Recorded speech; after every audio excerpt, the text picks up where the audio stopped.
y que la primera parte estaba basada en la valoración del riesgo, principalmente en la NIA 300 a la 330, claramente identificado por la 300 que hace la planificación, la 315 que hace a lo que es la valoración del riesgo y la identificación de controles, y cuando ya se tiene el riesgo combinado con la 330 que define el enfoque. El enfoque significa cuántas pruebas se van a realizar, con qué alcance y de qué tipo. ¿Ok? La respuesta al riesgo no es otra cosa que los procedimientos de auditoría, dado que se ha definido enfocar todo eso en la 330.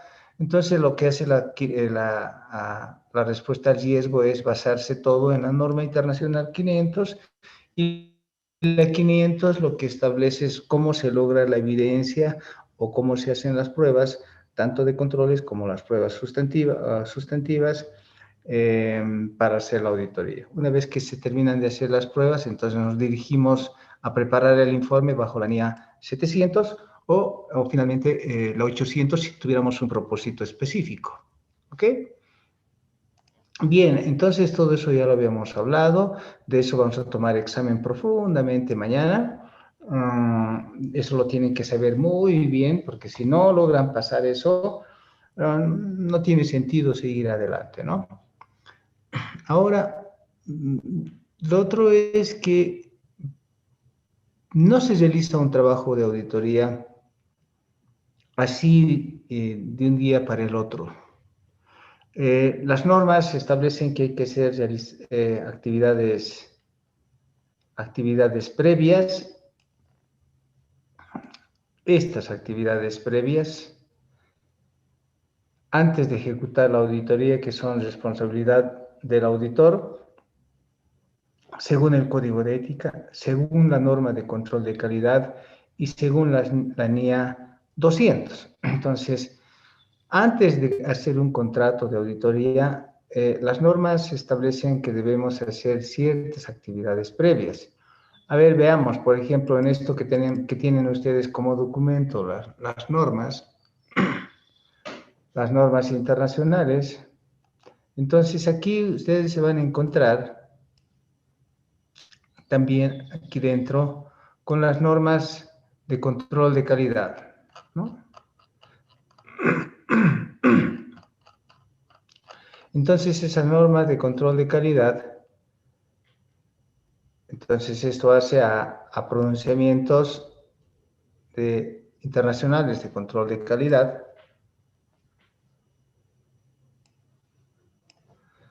y aquí se van a encontrar con una cuestión que es importante.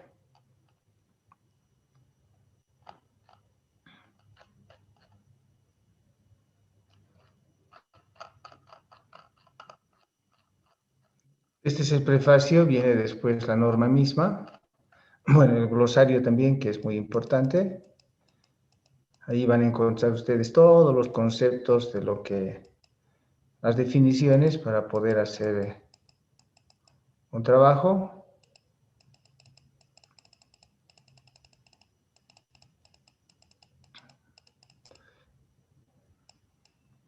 Ok.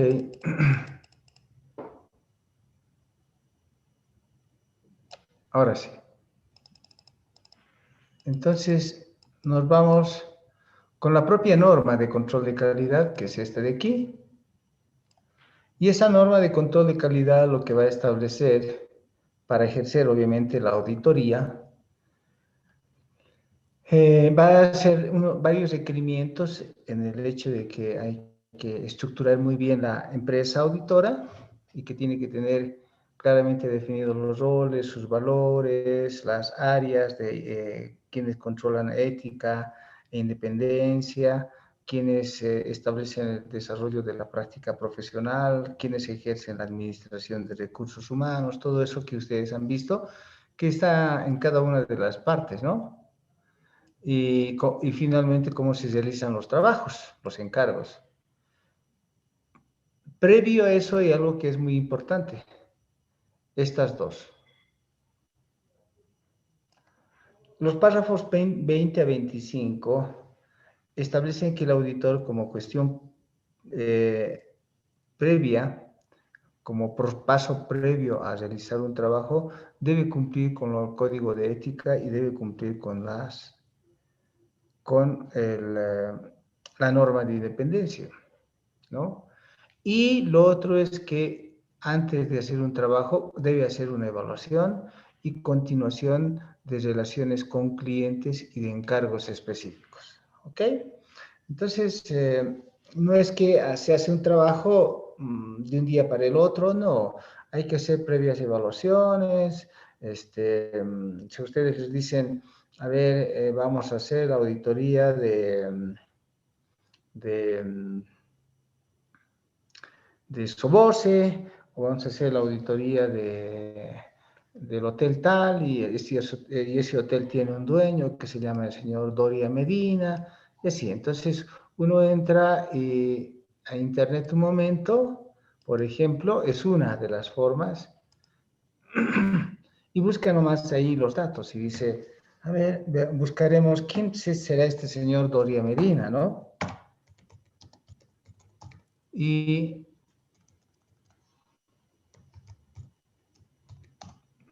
claro, ponen apellido completo, etcétera. Entonces, aquí van a encontrar ustedes todos los antecedentes o los antecedentes públicos de las personas y van a encontrar que el señor es un político, que es un ex empresario, que además tenía las acciones de Sobose y bueno, ¿no? Es líder de una organización de partido. Bueno, ahí está sus antecedentes, pero obviamente habrá que ver si nosotros estamos en busca de saber si es que ha participado en acciones ilegales, si ha hecho defraudaciones, si el señor ha hecho lavado de dinero, está metido en la droga, no sé. En todo caso, hay que investigar. Él tiene seguramente su Facebook, enseguida vamos a ver con quiénes se enrola, y ahí están sus datos del señor. Entonces hay que tomarse casi todo un día investigando a las personas que han llevado ese negocio, de tal manera que uno no vaya a cubrir su riesgo profesional y no se meta con personas indeseadas, ¿no? Para realmente cubrir, digamos, sus fechorías, ¿no? Entonces ahí está, miren, los datos. Bueno, si les dicen, por ejemplo, a ver, queremos hacer la auditoría de, ahorita yo no tengo ese cliente, así que puedo decir Fancesa, ¿no? Si me piden hacer la auditoría de Fancesa, investigo un poco Fancesa, pero investigo no solamente a la empresa, aquí está Fancesa, no solo investigo a la empresa, sino también quiénes conforman la empresa, qué está pasando con esa empresa y si tiene algunos problemas, ¿no?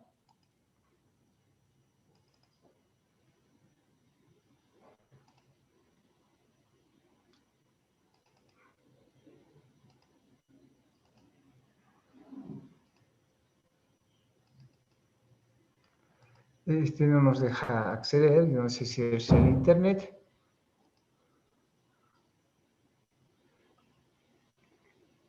pero aquí le puedo poner Fancesa Ejecutivos. Y me va a dar, ahí está la estructura de organización de Fancesa. Y vamos a saber quiénes son estos señores, ¿no? Y bueno, habrá que ver qué pasa con los directivos, con los gerentes, quién es el dueño, si no están metidos en cosas extrañas,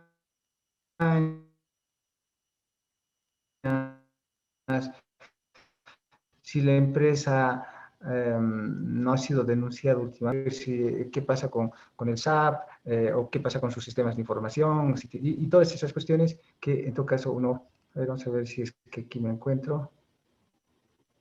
Sí está cargando, el otro no me dejaba cargar, no sé por qué no me está dejando cargar información de Fancesa, pero ahí tengo la memoria.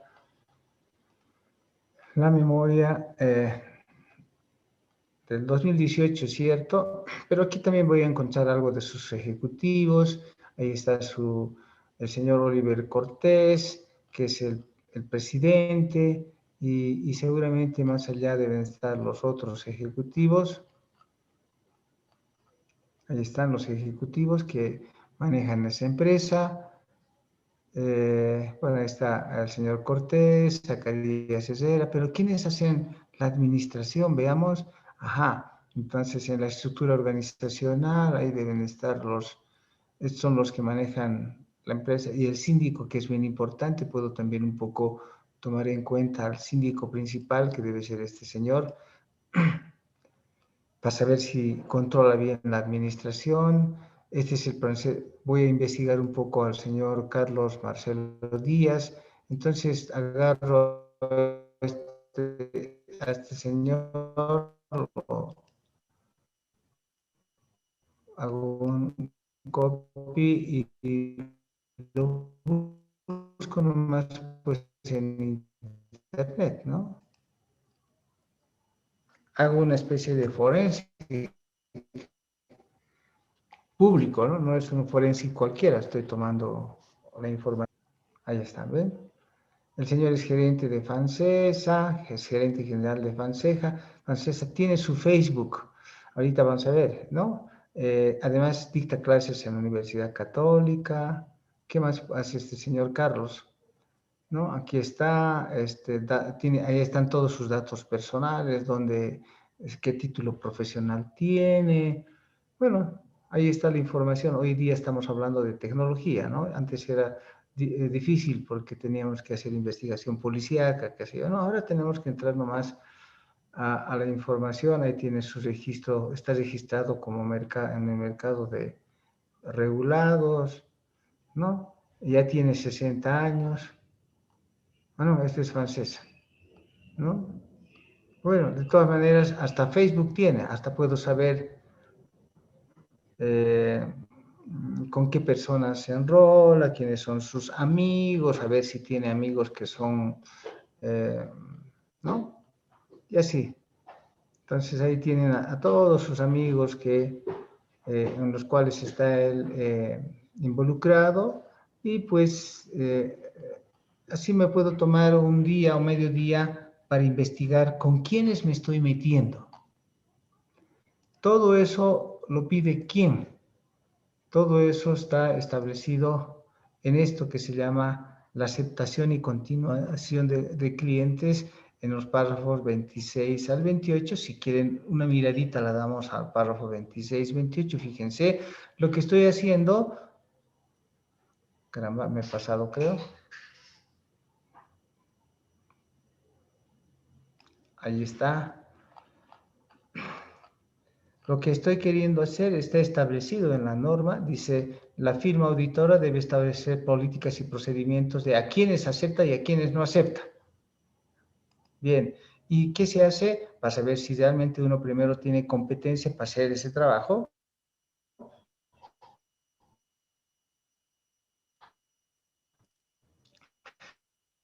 Debe cumplir con el código de ética y debe ver si el cliente debe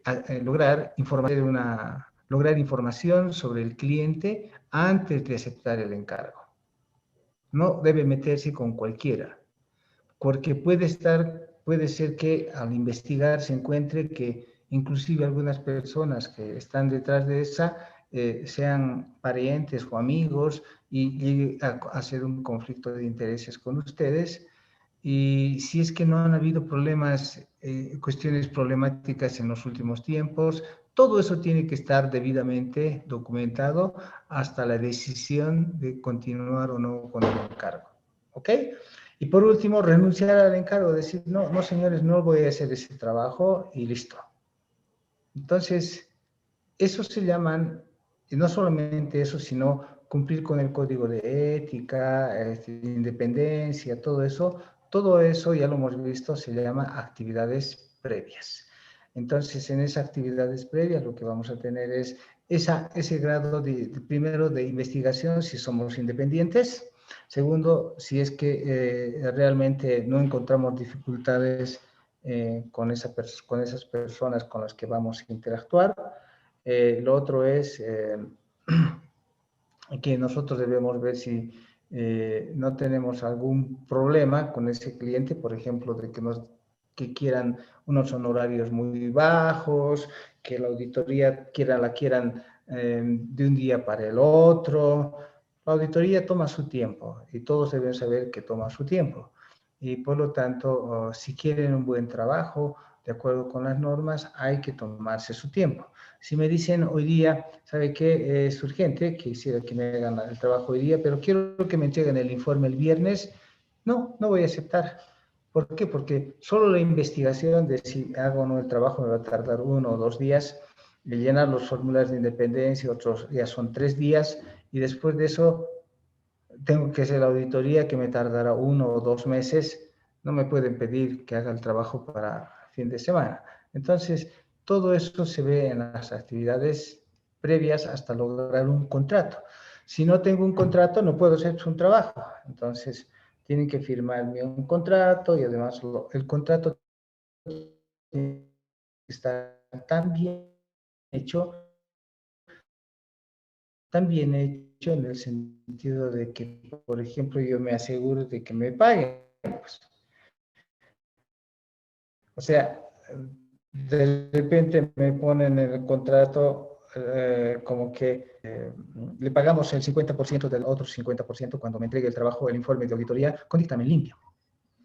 Eso ya es antiético, eso crea conflicto de intereses y están cuestionando el trabajo del auditor, ¿no? Es decir, si usted me entrega el trabajo, el dictamen limpio, le pago el otro 50%. Básicamente están comprando el dictamen y eso no es ético y no hacemos ese trabajo, ¿ok? Bueno, ahora vamos.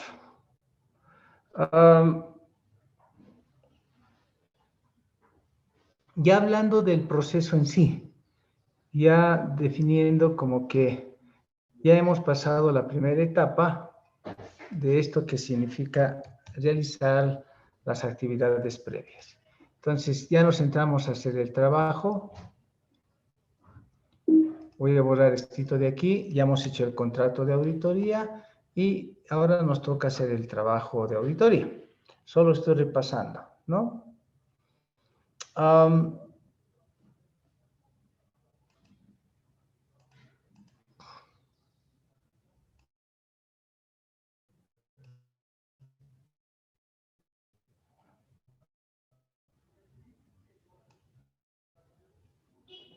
Estaba basado en esto que se llama la auditoría basada en riesgos, pues en estas 3 fases establecidas en las normas, con estas normas y en la guía, la podemos ver desde otro punto de vista, ¿no? Si aquí yo les busco una guía, ahora una predisposición, que sería un índice de papeles de trabajo a desarrollar. Espero encontrar.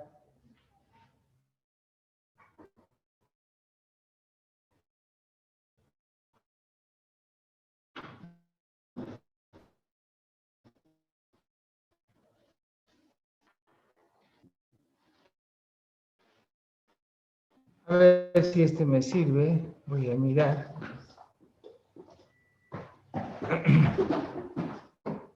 No, ese no me sirve. Uno con... No. A ver, este.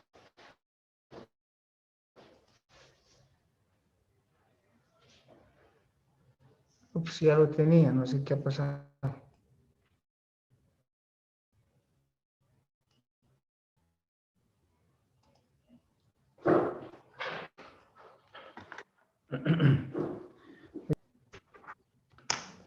Decía, a ver si ya lo tengo ahí.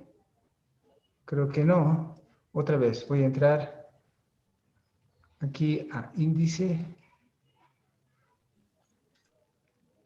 Aquí está.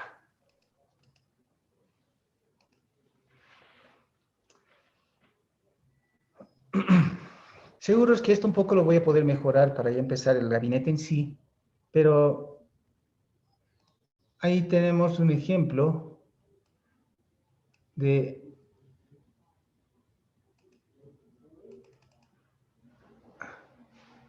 las fases de la auditoría, de qué documentos tenemos que llenar. Entonces, esto ya tienen que empezar a conocer ustedes.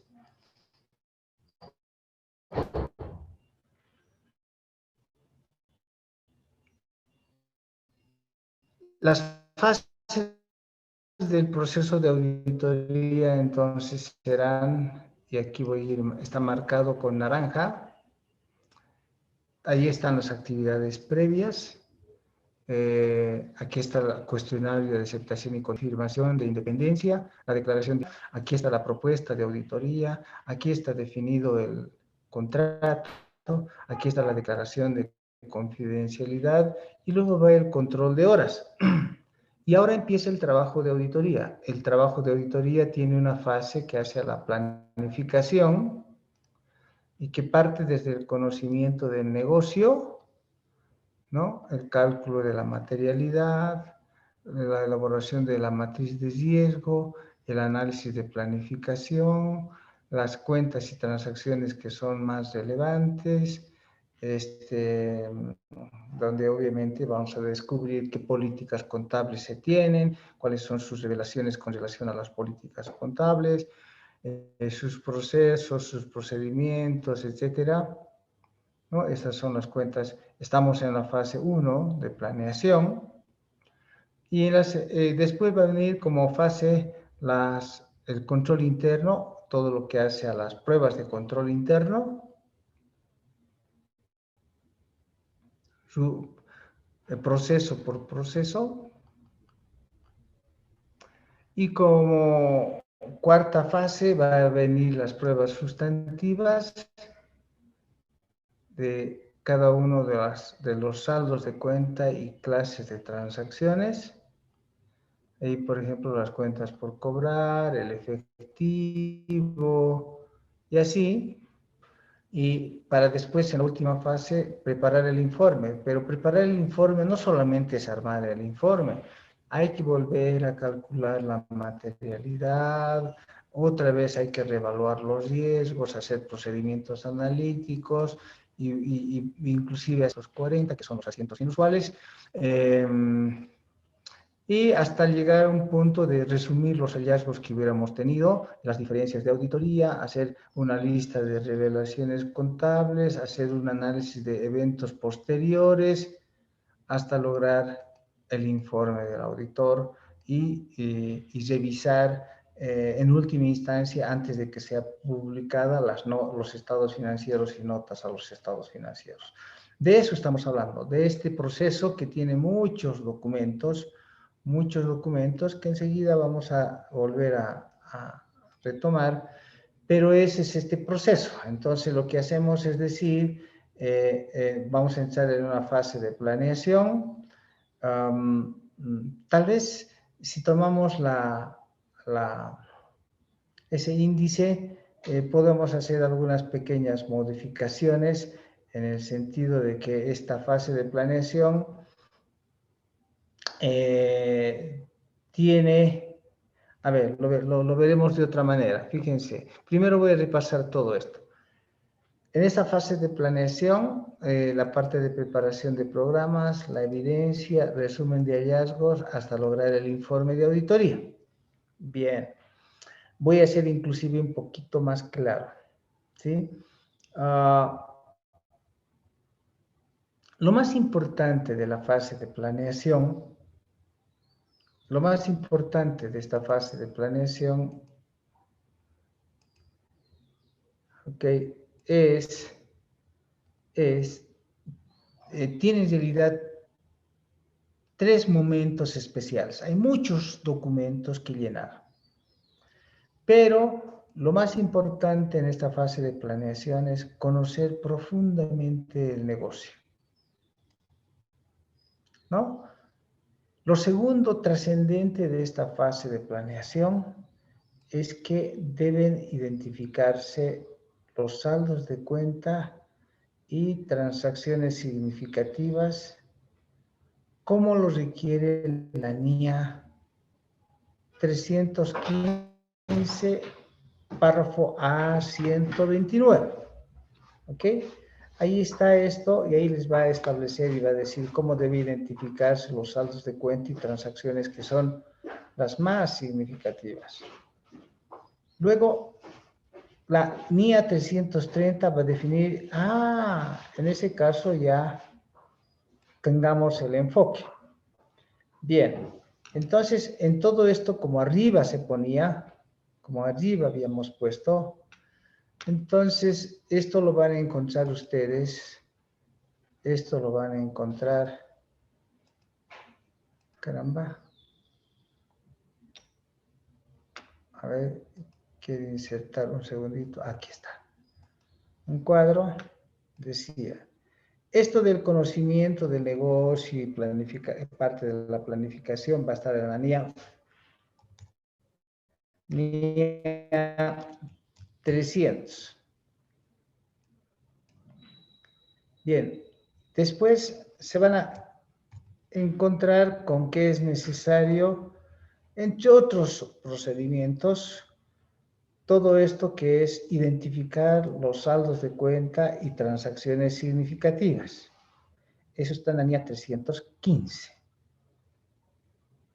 Luego, ya cuando tengan todo claro, con otros procedimientos adicionales, van a definir el enfoque de auditoría, que no es otra cosa, ya les decía, de definir cuántas pruebas se van a realizar, proyectando las pruebas, ¿no?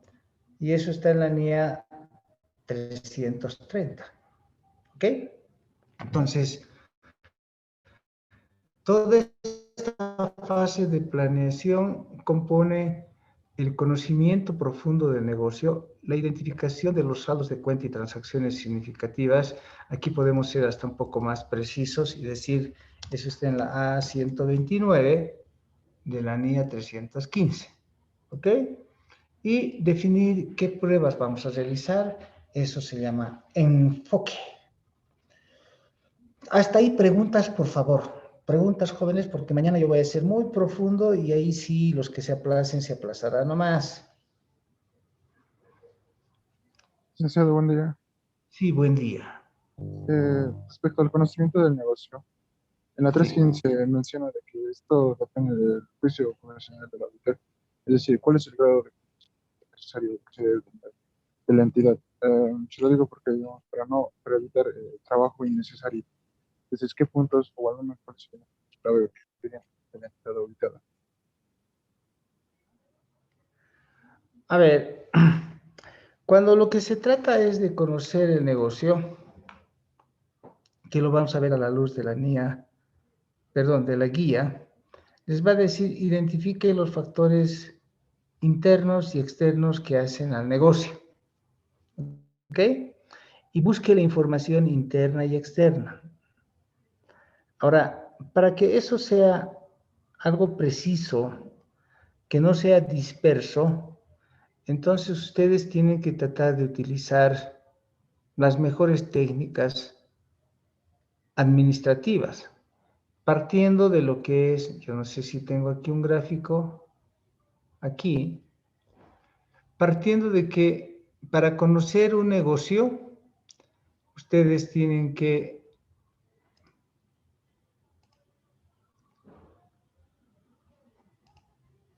bien, conocer muy bien este entorno empresarial, sus estrategias de negocios, sus actividades comerciales y sus procesos. Cuando ustedes conozcan bien el entorno empresarial, las estrategias y los procesos, que aquí creo que está mejor, no tengo otro lugar mejor ahorita, entonces, pues ese rato es cuando ustedes van a decir, ya conozco el negocio y creo que aquí están los riesgos. Todo eso se hace para definir qué riesgos tenemos en esta empresa. Entonces, en la parte de recursos humanos, en la parte de financiamiento, en la parte de estratégica de haber comprado maquinarias, en las actividades comerciales de compras y ventas, en las inversiones, ¿dónde? Entonces, cuando se conoce profundamente un negocio, uno puede identificar los riesgos y después definir dónde va a estar concentrada la auditoría. Porque la clave de todo esto no es que se hace de todo, sino que se identifican los riesgos más significativos. ¿Ok? En primera instancia. Eso le podríamos llamar un RM. ¿Ok? Un riesgo material. Pero no es suficiente inclusive eso. Deben ustedes llegar a definir qué es un RMM, o sea, un riesgo de error material. ¿Ok? Un riesgo de error material. Entonces, pero solamente uno sabe eso, dónde pueden estar los problemas, si uno conoce profundamente el negocio. Ahora, ¿cómo conocer el negocio? Las técnicas, ya les he dicho, no son que van a hacer evaluación ustedes, pero son los mismos elementos que tienen las técnicas administrativas. FODA, PESTLA, todo lo que significan las 5 fuerzas de Porter, eso y cuadro de mando integral van a hacer que conozcan ustedes el negocio y eso y mucho más, ¿de acuerdo? De manera ordenada. Así van a identificar los riesgos, más todo lo que hace al entorno de tecnología de información. Es la primera fase. Entonces, de eso estamos hablando aquí. Cuando nos metemos en esto y decimos, en esta fase de planeación, lo más importante es conocer el negocio. Y solamente así pueden saber qué procesos hay. Y cuando conozcan los procesos y las transacciones que tiene cada proceso, van a empezar a decir, en el proceso de ventas, están pues involucradas las cuentas ventas y costo de ventas. ¿Es lo más importante? Sí. Y ahí también están identificadas las cuentas por cobrar de clientes. Entonces ya tengo 3 cuentas, saldos de cuenta y transacciones. O sea, saldos de cuenta que serían clientes que están en el balance general y transacciones de ventas y costo de ventas que están en el estado de resultados. ¿Esos son importantes? Sí, están en el proceso de ventas. Claro, este negocio se dedica a eso. Bien, no solamente vende, sino compra y busca información y productos de los proveedores, materia prima. Entonces, hay un proceso de suministro, hay un proceso de suministro de materia prima, donde se eligen adecuadamente a los proveedores, donde se logran descuentos en compras, etcétera. Y de pronto uno se da cuenta que entonces ahí están involucradas ciertas cuentas. No cualquier cuenta, estamos hablando de cuentas que son significativas porque hacen al giro del negocio. Entonces, hay ejemplos de lo que tenemos es que si es que es la cadena de suministro o compras, está implícito que ahí está la cuenta compras involucrada, los inventarios, las cuentas por pagar con proveedores y todo lo que hace aledaño, los descuentos, etcétera, están ahí metidos. Ahí ya tengo en visto unas 10 cuentas, unas 9 cuentas que acabo de identificar y saldos de cuentas y transacciones que acabo de identificar solo con narrarles que podría haber. ¿Y qué más tiene este negocio? Y uno tendrá que investigar cuáles son los otros procesos importantes que tienen y ahí uno puede identificar las cuentas. Eso pide la NIA 315 en su párrafo A129. Y ahí con eso podemos decir, esta empresa tiene controles, ¿no? Como hemos investigado, todavía no hemos hecho ninguna prueba, pero ya sabemos que hay controles, etcétera, ¿no? Y podemos definir, entonces en esta parte vamos a hacer un enfoque de controles, en esta otra parte vamos a hacer un enfoque sustantivo, en estas otras cuentas vamos a poder hacer una combinación, unas partes con pruebas de controles y otra parte con pruebas sustantivas. Eso se llama enfoque. ¿Cuántas pruebas y de qué tipo vamos a realizar? ¿Ok? Más preguntas. Buen día, licenciado. Sí. Sí, tenía una consultita. En el caso de la planificación y el conocimiento, ¿no?, del entorno, o bueno, Sí. de la empresa, si se encontrara indicios de fraude que sean eh, materiales o bueno, de importancia relativa, el auditor, ¿cómo debería actuar en este punto? Como estamos en la primera fase y en cualquiera de las fases, principalmente en esta fase, entonces retornaríamos un poco a esta, que significa actividad previa. Eso quiere decir que hacemos un poquito más de investigación, obviamente depende del tipo de fraude. Los fraudes pueden cometer, los empleados o los fraudes son cometidos por los ejecutivos. Ahora, acláreme, ¿qué tipo de fraude? ¿Efectuado por el empleado o por el ejecutivo? Por el ejecutivo, porque estaba viendo novela NIE 240 que nos habla de la responsabilidad del auditor, ¿no ve?, con Sí. respecto al fraude. Y en una parte dice que, por ejemplo, se tiene que retirar del trabajo porque no ve, la empresa no va a querer, digamos, que se sepa ese fraude o no va a querer solucionarlo. Ok.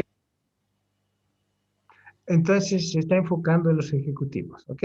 Porque si el fraude es cometido por el empleado, por decir, normalmente los fraudes de empleados son pequeños fraudes. De otra manera, pequeños robos, que el almacenero se ha llevado parte de la mercadería, que el cajero se ha llevado $1,000, $2,000, $10,000, qué sé yo. Y entonces ahí lo único que la gerencia y todos ellos tenían que haber reaccionado es aislar eso, identificar quién es el culpable y después proceder y entregarnos la información a nosotros como auditores de que sí, efectivamente han detectado un robo y alcanzó el impacto de $10,000. Esta empresa tiene un patrimonio de, qué sé yo, eh, $10 millones. Entonces, $10,000 no le afecta mucho, además es un fraude de empleado. Bien, si ustedes se encuentran con un fraude de ejecutivo que hubiera hecho el propio gerente general, peor que hubiera hecho el directorio, entonces están, como les decía, en una empresa donde las personas no merecen ser tratadas ni auditadas. A ustedes los están tomando como para encubrir sus fechorías. Estamos hablando de los ejecutivos. Ahí ese fraude ya no va a ser de $10,000. Ese fraude va a ser en toda la empresa. Todo lo que está en esa empresa estaría mal porque está realizado por los ejecutivos. Entonces ustedes van a tener duda de que está mal la caja, que están mal los inventarios, que las ventas están mal hechas, que facturan, que no facturan. El fraude es grande. Entonces, ¿qué dice el Código de Ética y la norma de control de calidad y qué dice la NIA 240? Búsquese un abogado y rompa ese contrato y trate de salirse de esa empresa. ¿De acuerdo? Porque de repente han firmado el contrato de auditoría, entonces se encuentra con el problema, entonces simplemente dicen, señores, tampoco es que los acusan, nada, simplemente dicen, debido a situaciones, qué sé yo, de incompatibilidad, conflicto de intereses y todo eso, nos salimos del trabajo, hablan con ellos y ellos dicen, sí, váyanse, de acuerdo, punto. Porque además, hablando con los ejecutivos, les dicen nomás, ¿sabes qué? Hemos encontrado esto, esto, esto. Y el propio ejecutivo va a decir, licenciado, no se mete en problemas. Usted ya ha encontrado el gran problema que tenemos en este negocio. Yo le pido que se vayan más. Ellos van a decirles que se vayan nomás. Y ustedes dirán, sí, he hecho un trabajito del 5%, páguenme, y que les paguen ese 5% y se retira.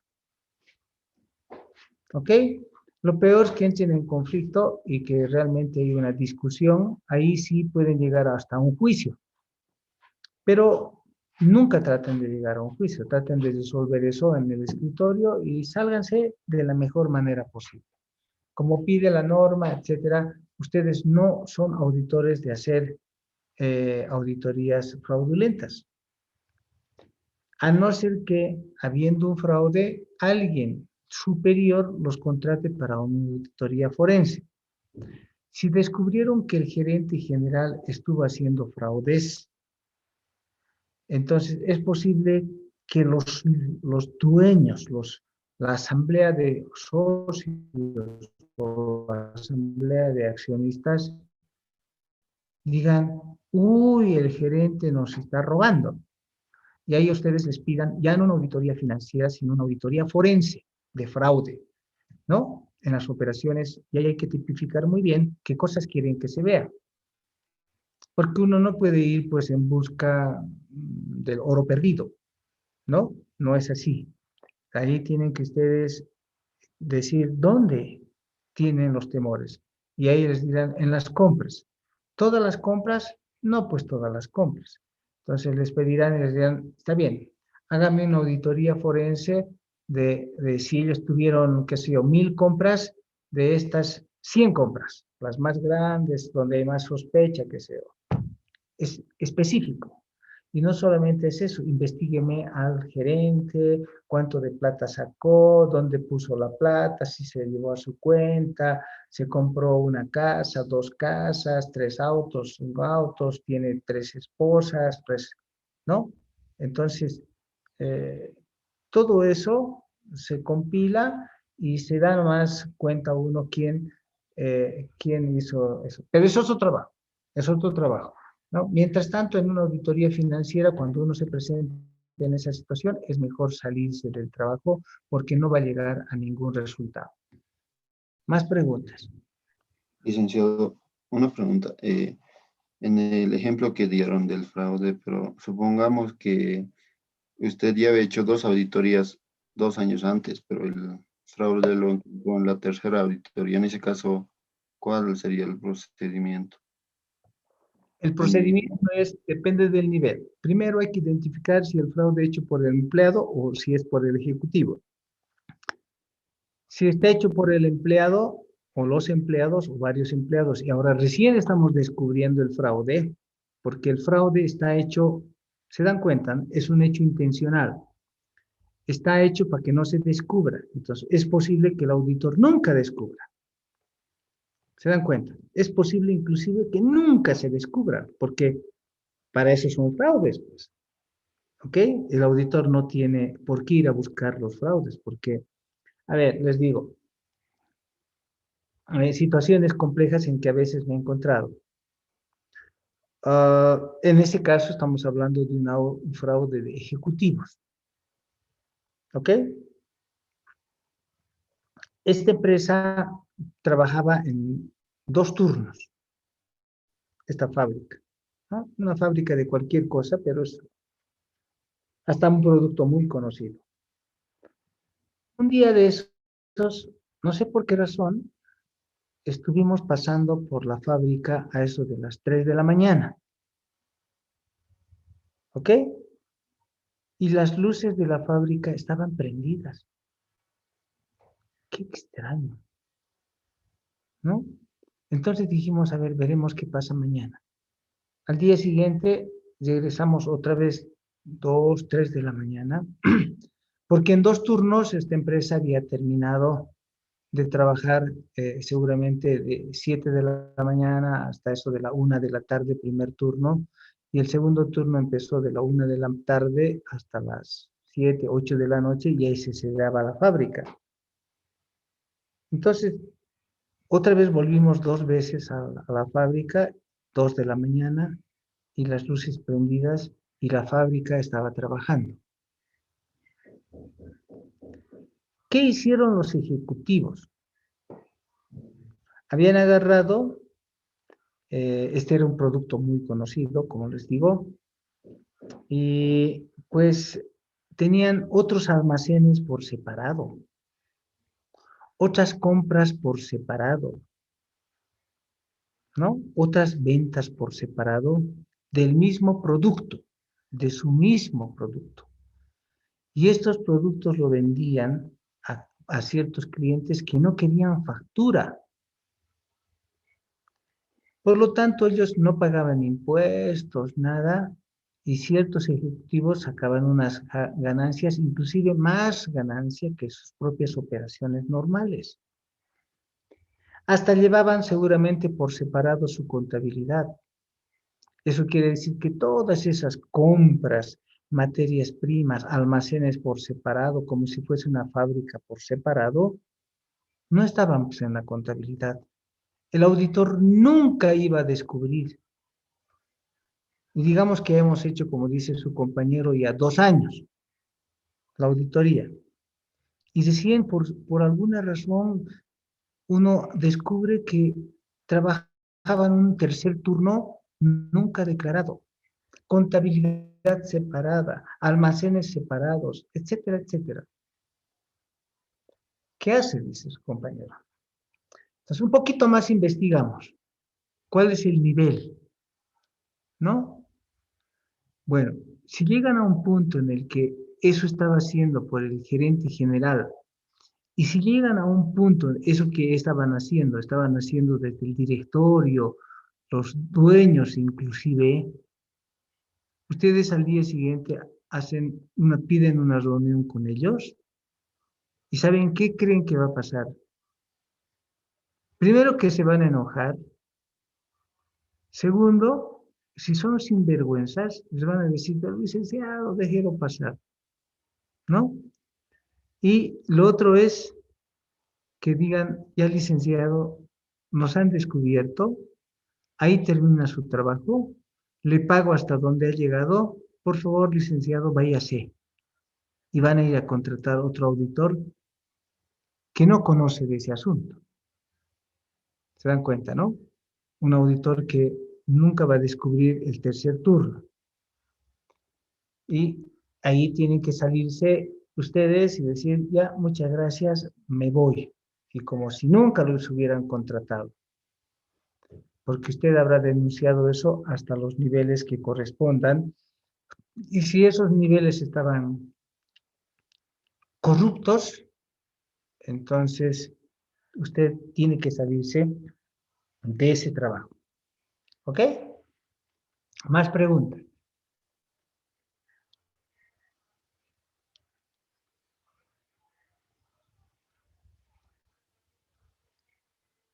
Son situaciones difíciles, yo sé, ¿no?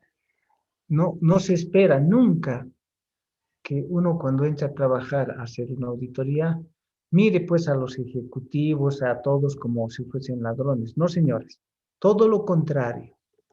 Cuando uno empieza a hacer un trabajo de auditoría, empieza de buena fe.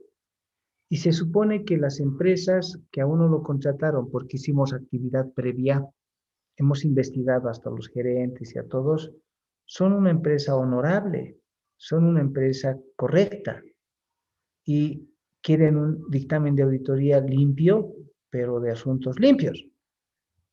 Entonces, ahí van a trabajar, esa es la mayoría de las empresas. Yo me imagino que hay muchas empresas, pues, que hacían, porque hoy en día ya es más difícil, hacían todas esas cuestiones de fraude, ¿no? Sobre todo impositivo, qué sé yo. Pero eso se van perdiendo en la medida que los controles, hasta impositivos, son más fuertes, ¿no? Cruce de facturas y todo eso. Entonces, a veces es muy, muy difícil. Eh, Hay tantas formas de hacer fraude. Hay empresas que, por ejemplo, qué extraño, ¿no? Producen en el país, ¿no? las sacan por frontera y las meten al país como si fuesen importación. Pero en el país los produjeron. ¿Por qué será?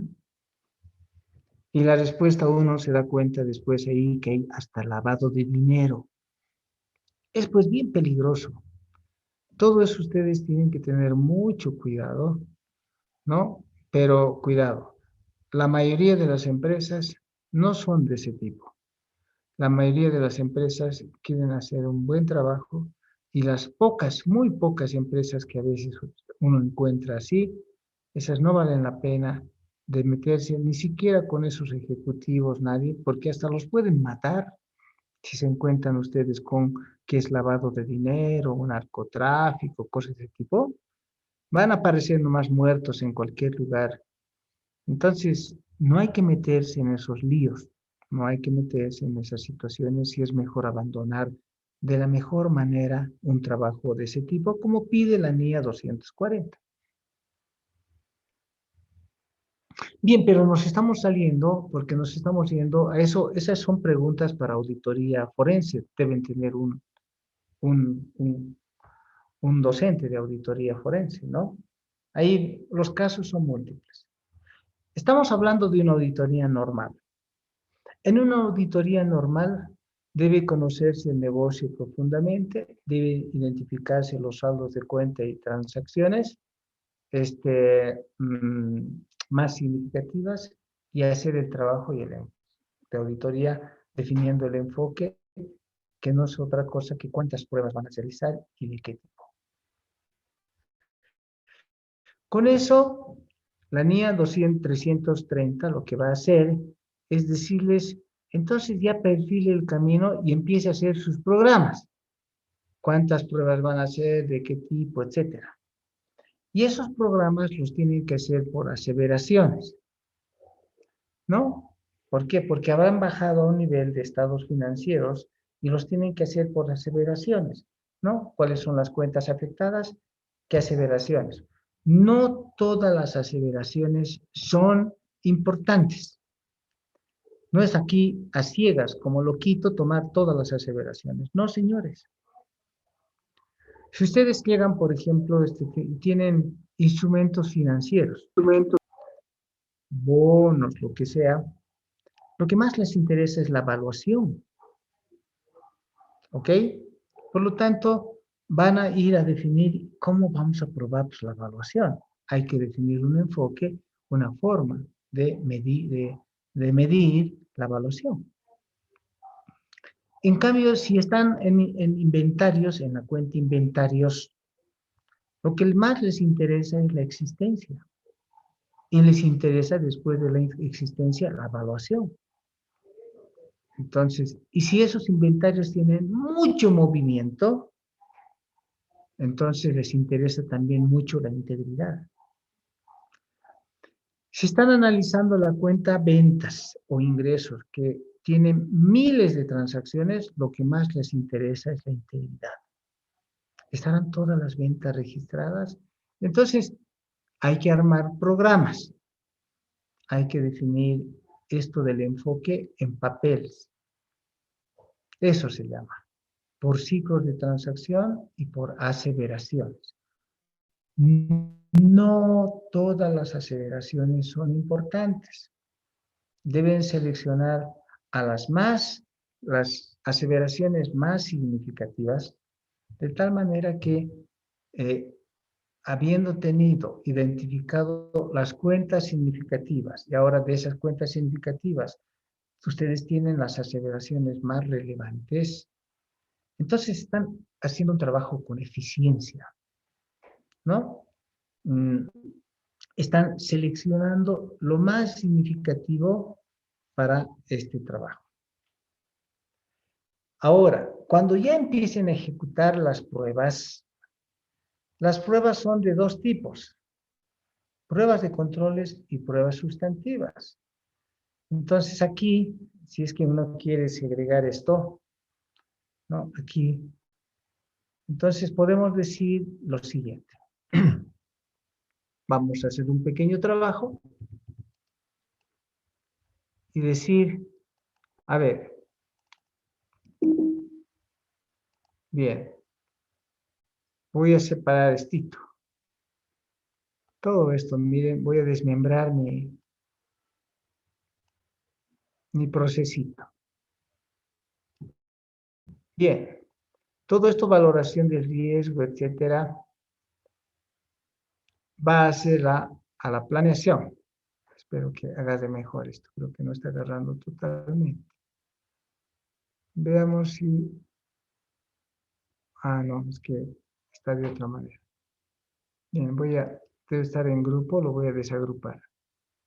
No, tampoco me permite. Pero bueno, a ver, esta parte sí. Bien, entonces voy a tratar de mover eso y decir,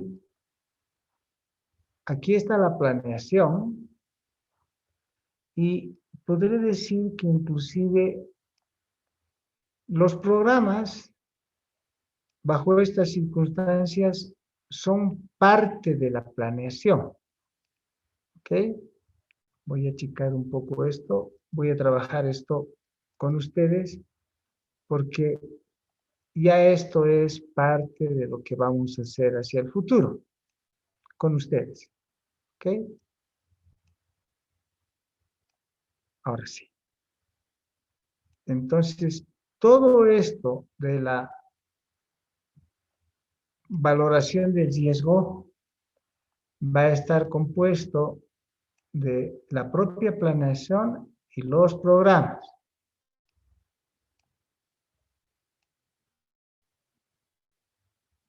Ahí lo vamos a dejar.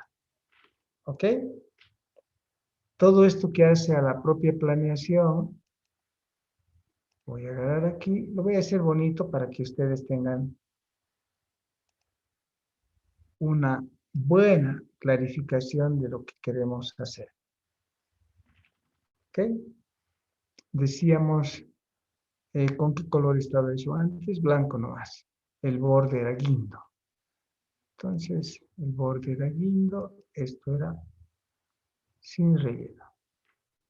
Y este borde era más gruesito para que tengamos la misma figura que hace rato estábamos viendo.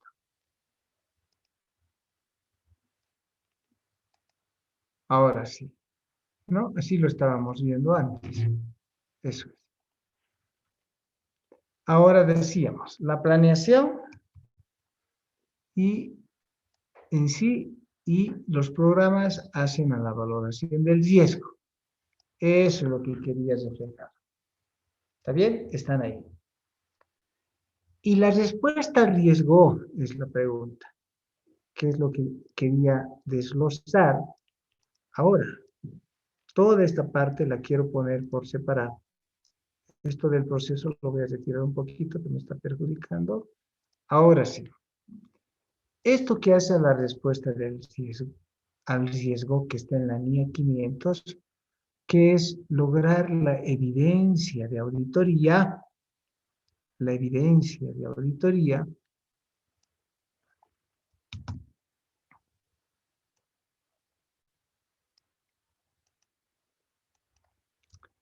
tiene dos partes. Voy a aprovechar esto y voy a decir, perdón, para que entre un poquito mejor esto, lo voy a checar.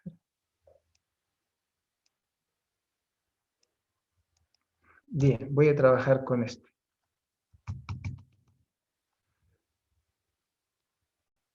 Entonces, voy a tener esto.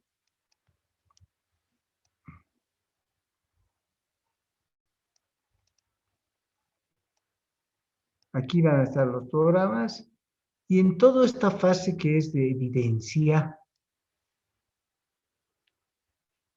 en todo esto que hace a la evidencia, lo que vamos a tener es ¿qué? A ver, ¿alguien adivina lo que estoy haciendo? ¿Alguien se da cuenta qué estoy haciendo? ¿Por qué he dividido esos dos cuadritos?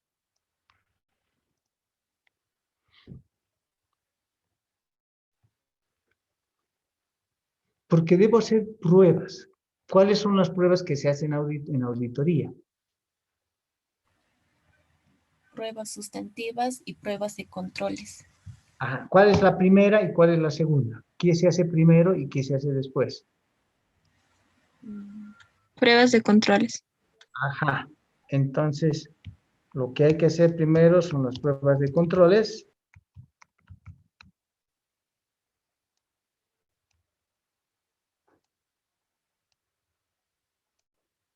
Bien, eso es lo que quería hacer. Y luego, recién hacer las pruebas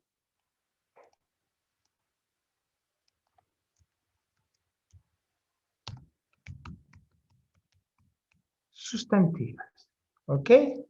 Ya de esa manera lo borro esto.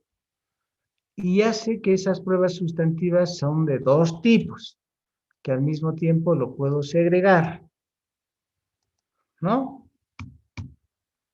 Y puedo poner esto en dos cuadritos separados y hasta le puedo cambiar de color para que ustedes tengan un mejor reflejo de lo que se hace. Y entonces estas pruebas, que son las pruebas sustantivas,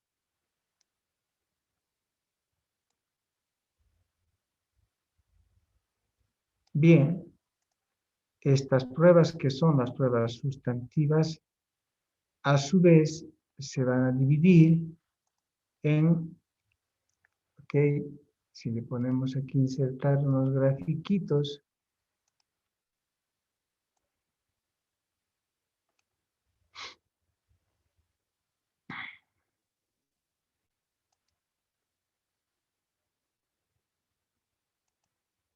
bien, estos gráficos,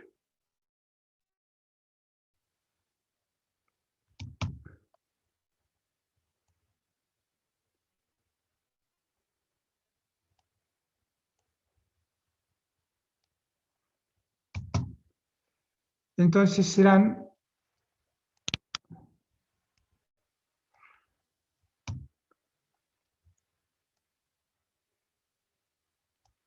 ok, esas pruebas sustantivas serán de dos tipos.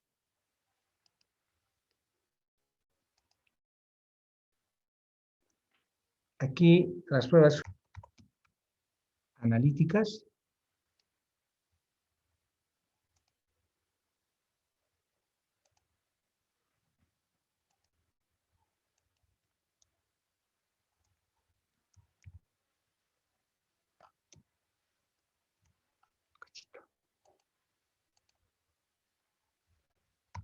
ahora sí, y luego las pruebas de detalle.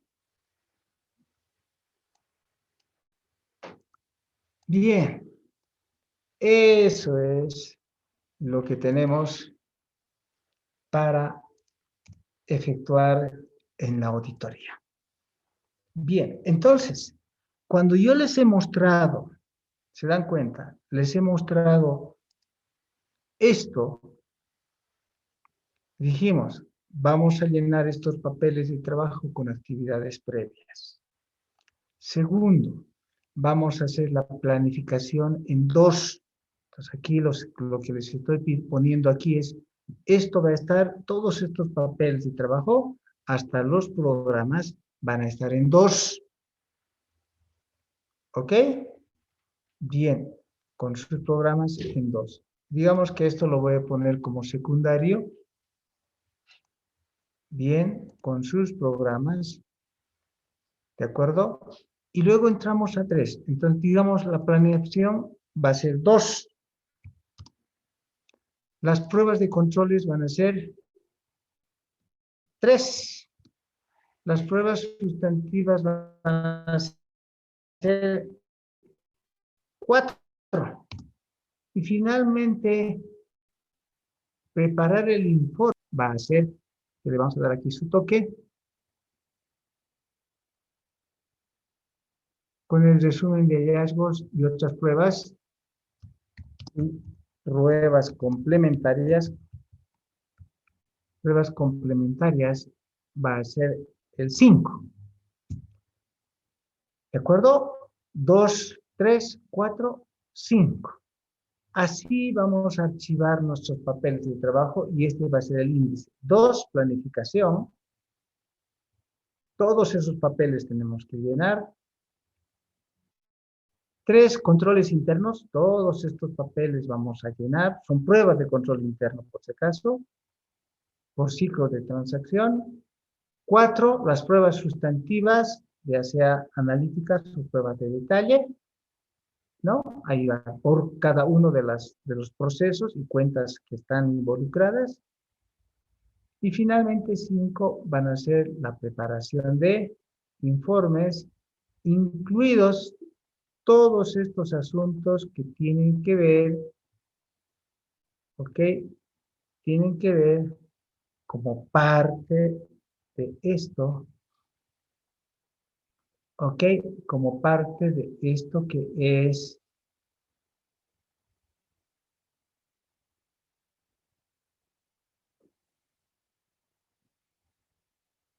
eso es, ¿no? Esto que es preparar el informe. Entonces, que lo vamos a hacer más bonito. Preguntas.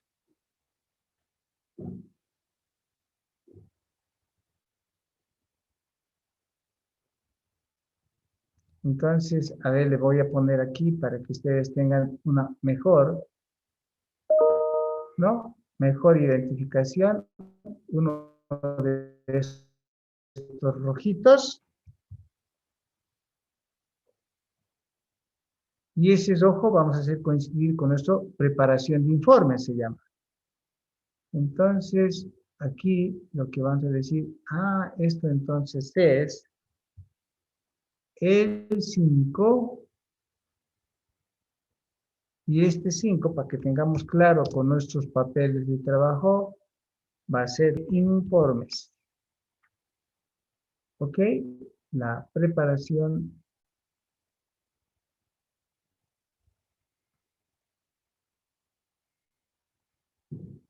de informes, que va a componer este resumen de hallazgos, ¿no?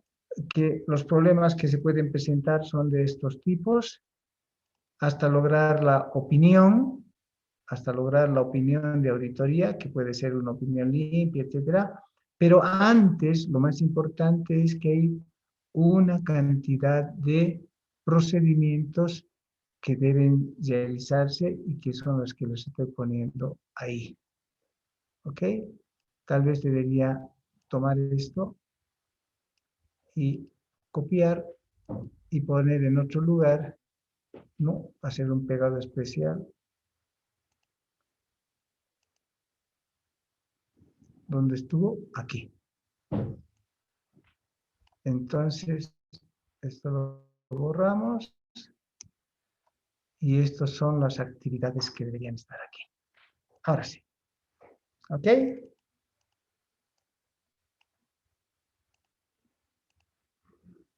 Preguntas. Esa es la lógica con la cual vamos a hacer nuestro gabinete. Preguntas. Sí. Con relación al enfoque, ¿cuál sería el porcentaje mínimo del total de las pruebas que se va a realizar respecto a las pruebas sustantivas en el caso de que una entidad tenga todos sus procesos automatizados? Depende. Entonces aquí vamos a hacer otra distinción, dado que su compañero quiere más detalles. Voy a copiar esto y voy a hacer una otra distinción. Aquí abajito. Voy a extender esta línea. ¿Y qué significa? Que las pruebas de controles pueden ser de controles automáticos y las pruebas pueden ser de controles manuales. ¿Ok? La norma va a decir que si estos controles son realmente automatizados, esos controles van a ser realmente automatizados. ¿Ok? Entonces, es probable que solo tengamos que hacer una prueba, solo una prueba de control. No necesitamos sacar muestras, nada. ¿Por qué? Porque estamos probando el sistema que está sistematizado. Si tenemos que hacer pruebas de controles manuales, ahí la cosa va a cambiar. ¿Por qué? Porque en ese caso las pruebas pueden ser muchas, mínimo, dependiendo de la frecuencia. Si la frecuencia es diaria, no, recurrente, mínimo 25. Si es diaria, es menos. Si es semanal, es menos. Si el control es anual, es uno solo. Entonces, todo depende. Esas tablitas las vamos a tener cuando estemos aplicando y tengamos la guía de hacer eso. Vamos a tener una guía expresa de cómo hacer eso. Si ustedes quieren, les muestro hasta la guía porque ya está lista. ¿No? No, no es esta.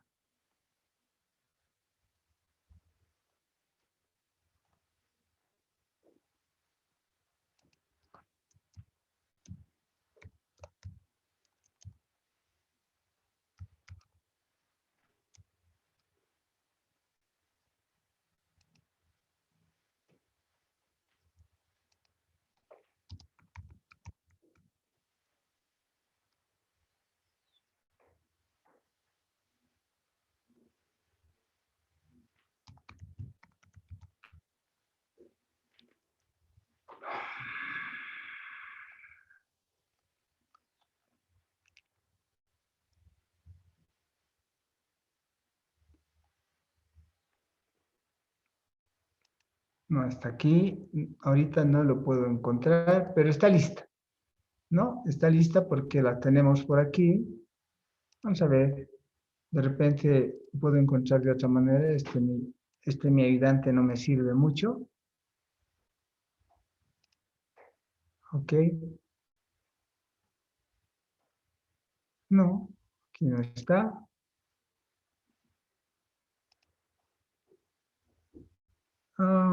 Les voy a mostrar esa guía para que ustedes tengan ya el dato y sepan, aquí debo tener.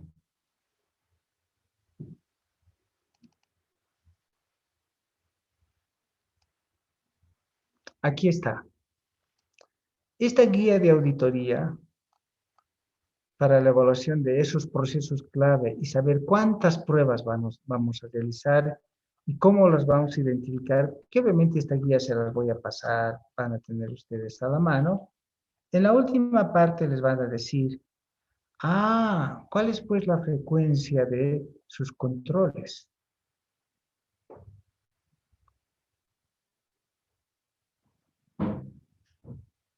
Ahí está. Primero, ¿qué tipo de control es? Si el control es manual o si el control es automático. Aquí está un automático, ¿ve? Aquí el control es automático. Depende si es manual o automático para definir cuántas pruebas vamos a realizar. Aquí debe estar abajo ya solamente como una vista general. Una tablita. Ahí está. ¿Se dan cuenta? Si es que el riesgo inherente es bajo o si el riesgo inherente es moderado, etcétera. Entonces, van a ser, si es anual, una prueba. Si es semestral, una prueba. Si es bimensual, 3 pruebas. Si es mensual, 5 pruebas. Si es quincenal, 5 pruebas. Si es semanal, 6 pruebas. Si es diario, 25 pruebas. Si es más que diario, 30 pruebas. ¿Ok? Esta tabla es la que va a definir cuántas pruebas de controles vamos a realizar. Pero un poco les muestro solo para que ustedes tengan la visión de la pregunta que hizo su compañero. Yo no le puedo decir exactamente cuántas pruebas. Primero tenemos que saber si el control es manual o qué tipo. Y dependiendo de ese resultado en el enfoque, recién vamos a saber cuántas pruebas analíticas y cuántas pruebas de detalle. Eso ya va a estar en el tomo 2 de la guía. Más preguntas.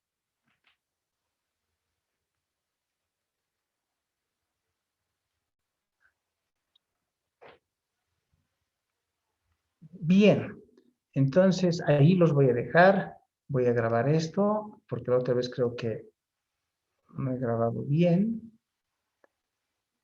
Y hoy día es apuntes del día 20, 26, licenciado. 26, licenciado. 26 de febrero. Apuntes del día, caramba. 26 de febrero. Y habríamos llegado hasta por aquí, que es otra parte que ya les voy a mañana explicar. Dice, una última pregunta respecto al caso que nos había mencionado de la empresa que tenía sus procesos separados y que vendía productos sin la emisión de factura. Sí. ¿Sería responsabilidad del auditor notificarle a impuestos nacionales o no es tal No, responsabilidad? no es. Nosotros no podemos atribuirnos a hacer denuncias porque nuestra auditoría no es para impuestos, ¿no? Nuestra auditoría es para saber si sus estados financieros presentan o no razonablemente. ¿Se dan cuenta? Mi trabajo no ha sido, es justamente la NIA 240 establece cuál es mi nivel de responsabilidad. Y mi responsabilidad no es esa. No es llegar a ese punto mi responsabilidad.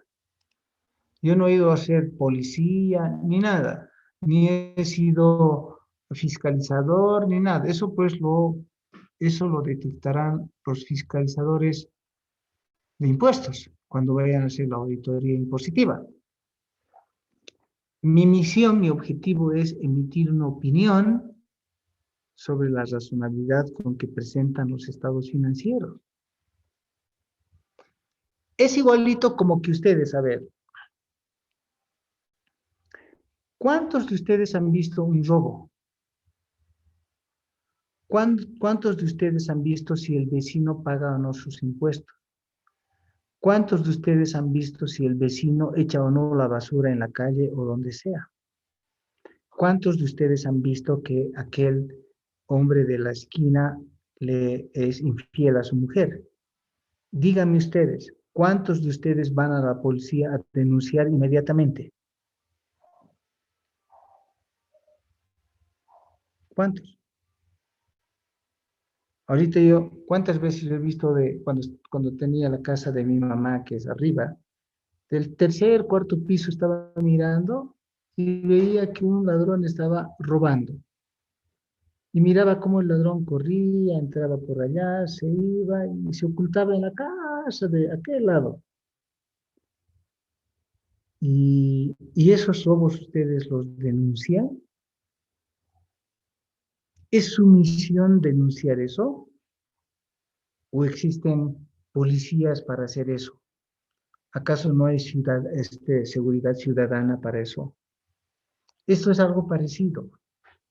Claro está que si ustedes quieren, pueden denunciarlo, pero no es su responsabilidad, ¿no? ¿Cuál es el nivel? Ustedes deben, si es que es un robo de empleado, hablan con los ejecutivos. Y los ejecutivos dicen, y ustedes ni siquiera dicen, he encontrado un robo. Nada, nunca, jamás. Lo que dicen ustedes es, hecho el arqueo de caja, tenía que ver en caja según libros 100.000 y cuando he arqueado solamente 80.000 bolivianos. Hay una diferencia de 20.000. Por favor, señor gerente general, quiero que me aclaren cuál es esa diferencia de 20.000. ¿Se dan cuenta lo que he dicho? El gerente general va a abrir sus ojos y va a decir, me están robando. Yo nunca he dicho que le están robando, señor gerente. Lo que yo le he dicho como auditor es que he hecho el arqueo y he encontrado 80. Y el libro dice que debiera ser 100. Hay en el efectivo una diferencia de 20. Por favor, señor gerente, acláreme la diferencia. Y el gerente tomará su decisión si es robo o no es robo. ¿Por qué? Piensen ustedes en los líos que pueden meterse. Si ustedes dicen, hubo un robo, por difamación, inmediatamente la persona que fue afectada les va a meter un juicio a ustedes, penal, y los va a meter a la cárcel por difamación. ¿Se dan cuenta, no ve? Es igualito que si ustedes ven, entran, miran la puerta de calle y aquella señora entra en las mañanas cuando su marido se va a su trabajo, entra un hombre a su casa y ustedes suponen y dicen, le está engañando al marido. Van a la policía y denuncian. Aquella señora le engaña a su marido. ¿Qué va a pasar con la señora? ¿Se va a defender o no? Se va a defender, los va a llevar a la policía y les va a enjuiciar por difamación y en menos de 24 horas ustedes van a estar en la cárcel por difamación. Igualito es en las empresas. Ustedes nunca digan que hubo robo. Nunca digan, no concluyan que hubo un delito. Su labor es decir que hubo una diferencia. He hecho aquí el registro de las ventas y según las pruebas que he hecho, las pruebas según la producción debería haber 100 millones de bolivianos. Pero según el libro de ventas facturado, solamente hay 90 millones. Por favor, hay una diferencia de 10 millones de bolivianos en ventas. Por favor, señores gerentes, ¿no? Aclárenme. Nada más. Ahí el gerente se habrá dado cuenta que le han descubierto con 10 millones de bolivianos porque era la producción que hacían en las noches. Y cuando tuvieron 10 millones de diferencia, le van a decir ustedes, ¿sabe, licenciado? No hemos podido encontrar la diferencia, pero le vamos a pagar su remuneración. Preferimos que no siga haciendo la auditoría, porque ustedes habrán descubierto algo sin haber dicho que es un robo, solamente les han dicho que hay una diferencia. ¿Entiende lo que les quiero decir? Mucho Sí, cuidado licenciado. en los líos con que se metan. Nunca en la redacción ni en control interno digan que ha habido un robo. Nunca. Que se ha cometido un delito. Nunca lo digan. Digan que han encontrado una diferencia. Digan que en ese archivo del personal hay lo que es verdad, ¿no? No encuentran tal documento. Por decir, se encuentran con como que los estados financieros estaban siendo firmados por un tal licenciado. Si ustedes descubren que ese licenciado no había sido licenciado, por ley debía ir a la cárcel, ¿sí? No tenía título profesional, pero ustedes no lo van a decir. Van a decir que han revisado el archivo de personal en las pruebas que han realizado y no encuentran el título profesional validado por la universidad. Eso van a decir. Que por favor les pasen el título profesional. ¿Y saben qué va a pasar? No van a poder darles el título profesional nunca. Y solito la gerencia va a descubrir y va a decir, no había tenido título, entonces nos estaban engañando. Pero si ustedes dicen, este señor no tiene título profesional y no había sido auditor, cuidado que la persona que se ve afectada les inicie un juicio por difamación a ustedes y se ganan un encarcelamiento. ¿Se dan cuenta? Digan las cosas tal cual son, no saquen conclusiones. Bien, me tengo que ir. Gracias, señores. Nos vemos mañana. Hasta mañana, licenciado. Hasta mañana, licenciado. Gracias.